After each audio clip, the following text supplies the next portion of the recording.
صحیح بخاری اور صحیح مسلم دونوں میں یہ حدیث موجود ہے کہ اللہ کے محبوب صلی اللہ علیہ وآلہ وسلم نے رمضان مبارک کے پہلے 10 دن اعتکاف کیا اور پھر اپنے حجرے مبارک سے سر اقدس کو باہر نکالا اور فرمایا کہ میں نے ان 10 دنوں میں لیلۃ القدر کو نہیں پایا. پھر اگلے 10 دن اعتکاف کیا. پھر آپ صلی اللہ علیہ وآلہ وسلم حجرہ شریف سے باہر نکلے اور فرمایا کہ میں نے ان 10 دنوں میں بھی لیلۃ القدر کو نہیں پایا. اور پھر آپ علیہ السلام نے فرمایا کہ مجھے اللہ تعالیٰ نے بتایا کہ یہ رمضان مبارک کے آخری عشرے یعنی آخری جو 10 دن ہیں ان کی طاق راتوں میں سے کوئی رات ہے. 21ویں بھی ہو سکتی ہے، 23ویں بھی، 25ویں بھی، 27ویں بھی اور 29ویں بھی. یعنی یہ آخری جو 5 طاق راتیں ہیں ان میں سے کوئی ایک رات ہے. نبی علیہ السلام کو وحی کے ذریعے بتایا گیا. تو تم اسے رمضان مبارک کے آخری عشرے کی طاق راتوں میں تلاش کرو.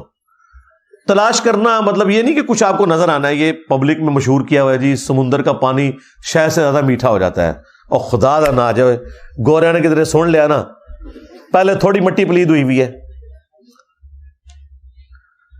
اچھا، انہی باتوں کی وجہ سے آج کل کے جو ماڈرن مسلمان ہیں یا ایون نان مسلم جو ہے وہ ہماری ویڈیوز کو اپریشیٹ کرتے ہیں کہ یار کوئی لاجیکل بندہ آیا ہے جس نے کوئی سینس کے ساتھ بات کی ہے. لیکن ہمارے مسلمانوں میں گھسے ہوئے لوگ اس کو غلط رنگ دیتے ہیں کہ جی انجینئر صاحب ان کے اعلی کار ہیں. کبھی کہتے ہیں یہ کوئی یہ یہود و نصارہ کا ایجنٹ ہے. تو یہ لاجیکل گفتگو ہو رہی ہے. اس سے زیادہ سخت الفاظ میں اہل حدیث مکتب کے لوگ کرتے تھے، لیکن ان کے فرقے سے ان کو نقصان نہیں ہوا. نقصان تو ہوا ہے ہماری دعوت حق سے جو نبی علیہ السلام کی مبارک دعوت حق ہے، اس لیے انہیں تکلیف ہو رہی ہے. ہمارا تو ایک نعرہ ان کو لے ڈوبا ہے. کون سا؟ میرے نبی سا ہے ہی کوئی نہیں، تیرے بابے تھے شے ہی کوئی نہیں. تو اس کی وجہ سے پھر وہ سارا غصہ میرے اوپر نکالتے ہیں. تو شکر کریں کہ گوروں کو اردو نہیں آتی اور آپ کو انگریزی نہیں آتی. ہاں، انہوں نے سمندر کے کنارے کھڑے ہو جانا ہے اور انہوں نے آپ کو 5 راتوں کا ڈیٹا نہیں دینا، رمضان کی 30 راتوں کا ڈیٹا دینا ہے کہ جی یہ جناب ہم نے یہ سیمپل لے رہے ہیں تو بتائیں اس میں کون سا شہد سے زیادہ میٹھا ہے. جی درخت سارے سجدے میں گر پڑتے ہیں. انہوں نے کہنا نہیں لے جی ہم نے CCTV کیمرے لگائے ہوئے ہیں. انسان کو تو نیند بھی آ جاتی ہے، اونگ بھی آ جاتی ہے. کتا بھی رات کو سو سکتا ہے، CCTV کیمرہ تو نہیں سوتا. تو کہیں گے دسو کیوں ہے؟ تو یہ کہانیاں سنانی بند کریں. ایون نبی علیہ السلام کے زمانے میں بھی جب شب قدر آئی ہے نا، صحابہ کو نہیں پتا چلا. آپ کو خواب دکھائی گئی تھی، اور ظاہر ہے نبی کا خواب وحی الہی ہوتا ہے. آپ نے فرمایا کہ وہ رات ایسی رات ہوگی کہ جس صبح میں فجر کی نماز پڑھوں گا تو میرے ماتھے پر کیچڑ کا نشان ہوگا. صحابہ کرام کہتے ہیں وہ 21ویں رات جب فجر کے وقت نبی علیہ السلام نے نماز پڑھائی تو اس رات کافی بارش ہوئی تھی، مسجد نبوی کا چھت ٹپک رہا تھا، اور چونکہ آپ نیکڈ زمین کے اوپر ہی نماز پڑھا کرتے تھے تو جب آپ نماز کے بعد ہماری طرف متوجہ ہوئے تو ہم نے کیچڑ کا نشان آپ کے ماتھے پہ دیکھا. تو ہم نے کہا اچھا یہ رات تھی. یار اگر صحابہ کا یہ سٹیٹس ہے کہ انہیں صبح پتہ چلتا ہے تو یہ جو کہانیاں کرواتے ہیں کہ جی وہ رات کو ہمیں پتہ چل جائے گا یہ نشانی ظاہر ہوگی، کوئی نشانی نہیں ظاہر ہوگی بھائی. اور یہ فکس بھی نہیں ہے، یہ بھی ذہن میں رکھیے گا. نبی علیہ السلام کے مبارک زمانے میں 21ویں رات آئی، یہ 23ویں بھی ہو سکتی ہے.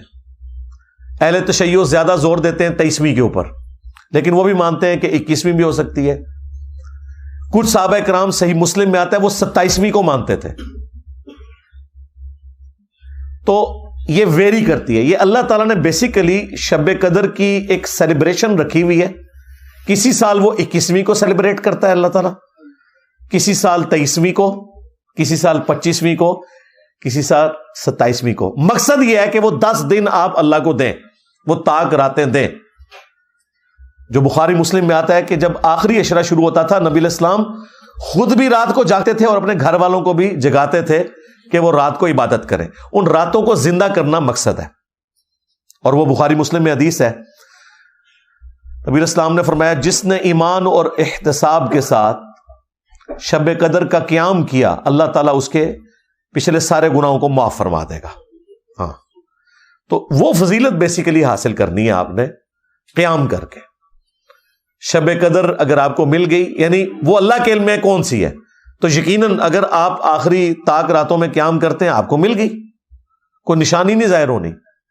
اور یہاں تو چاند کا بھی جھگڑا رہتا ہے. بہتر یہ ہے کہ آپ آخری 10 کے 10 دن ہی کریں, بلکہ پورا رمضان اہتمام کریں کہ رات کا قیام کریں.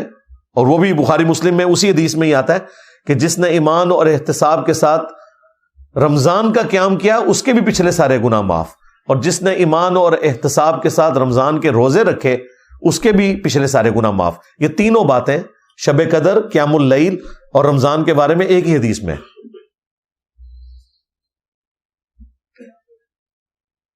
اور پھر یہ جو فضیلت پوری رات کی اللہ تعالیٰ کی طرف سے اس لیلۃ القدر میں, یہ روزانہ بھی کسی نہ کسی درجے میں فضیلت موجود ہے.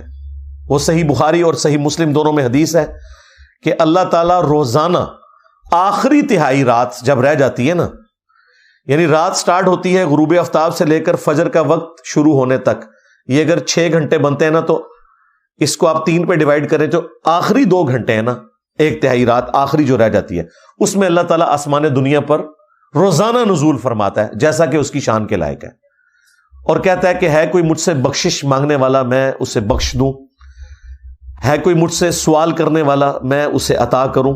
اور اللہ تعالیٰ کی طرف سے یہ مسلسل ندا آتی ہے یہاں تک کہ فجر کا وقت داخل ہو جائے.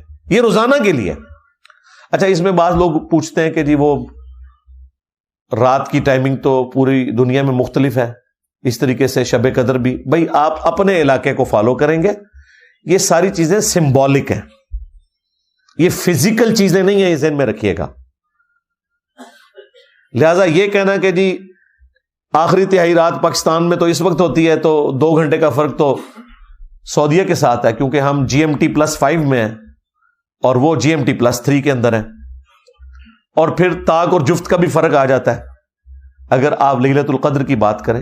ان چکروں میں آپ نے نہیں پڑھنا, ان کا کوئی لینا دینا نہیں اس کے ساتھ, کیونکہ یہ ساری کی ساری چیزیں اللہ تعالیٰ کے ڈیوائن پلان کا حصہ ہیں. اس کا فزیکل ورلڈ سے کوئی تعلق نہیں ہے سوائے اس کے کہ ہم نے رسپانس کرنا ہے. باقی اللہ تعالیٰ آسمان دنیا پر نزول فرماتا ہے, اس کی کوئی تمثیل بیان کر سکتا ہے؟ مجھے بتائیں. لیس کمثلہ شیء وہو السمیع البصیر. اللہ کے مثل کوئی شے نہیں ہے اور وہ سننے والا دیکھنے والا ہے. اس کی مثال تو کوئی نہیں بیان کر سکتا. اس کے جو اصل معنی ہے وہ اللہ کے علم میں. ہمارے لیے یہ ہے کہ وہ دعاؤں کی قبولیت کا وقت ہے. That's all.